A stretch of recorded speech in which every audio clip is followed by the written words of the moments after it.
كتب عليكم القتال وهو كره لكم وعسى أن تكرهوا شيئا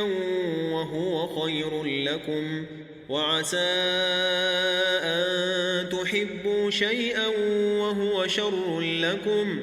والله يعلم وأنتم لا تعلمون يسألونك عن الشهر الحرام قتال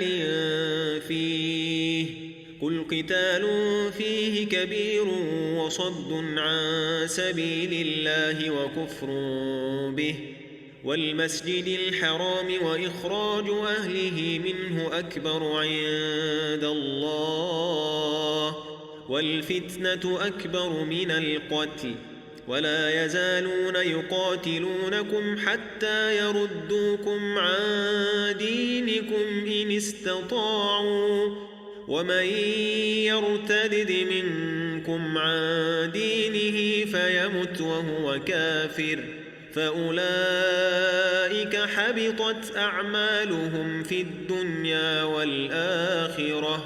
وأولئك أصحاب النار هم فيها خالدون إن الذين آمنوا والذين هاجروا وجاهدوا في سبيل الله أولئك يرجون رحمة الله والله غفور رحيم يسألونك عن الخمر والميسر قل فيهما إثم كبير ومنافع للناس وإثمهما أكبر من نفعهما ويسألونك ماذا ينفقون قل العفو كذلك يبين الله لكم الآيات لعلكم تتفكرون في الدنيا والآخرة ويسألونك عن اليتامى قل إصلاح لهم خير وإن تخالطوهم فإخوانكم والله يعلم المفسد من المصلح ولو شاء الله لأعنتكم إن الله عزيز حكيم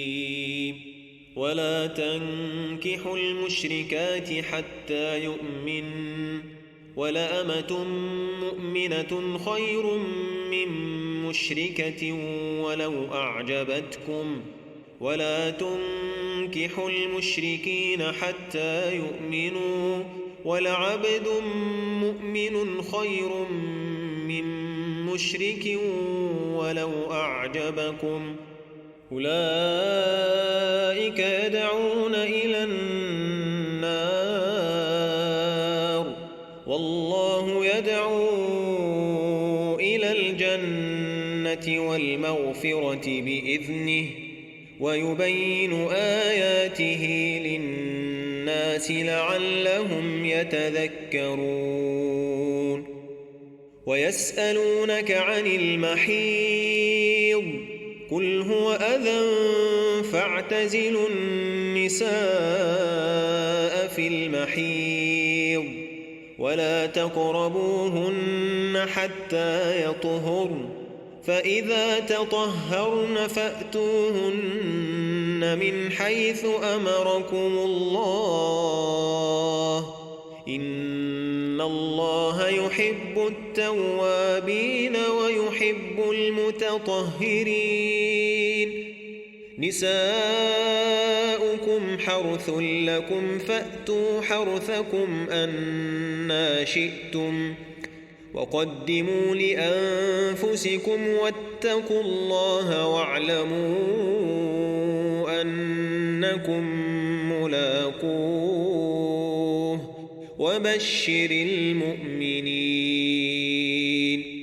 ولا تجعلوا الله عرضة لأيمانكم أن تبروا وتتقوا وتصلحوا بين الناس والله سميع عليم لا يؤاخذكم الله باللغو في أيمانكم ولكن يؤاخذكم بما كسبت قلوبكم والله غفور حليم للذين يؤلون من نسائهم تربص 4 أشهر فإن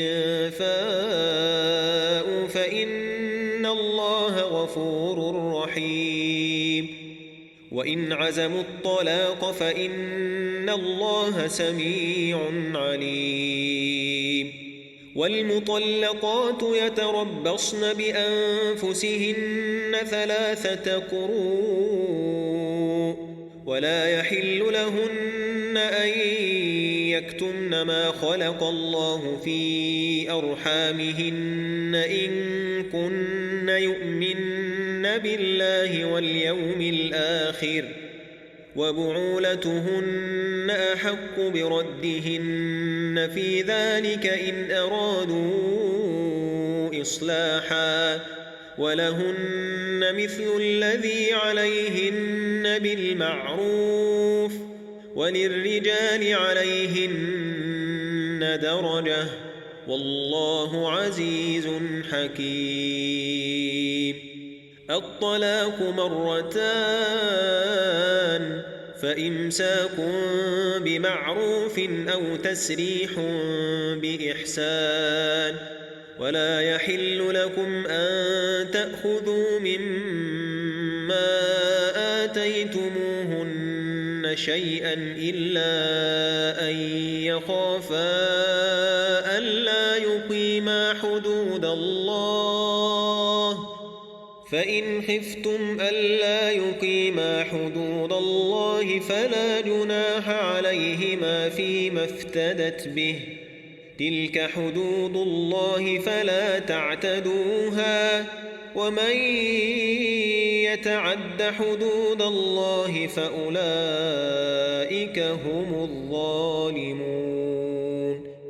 فإن طلقها فلا تحل له من بعد حتى تنكح زوجا غيره فإن طلقها فلا جناح عليهما أن يتراجعا إن ظنا أن يقيما حدود الله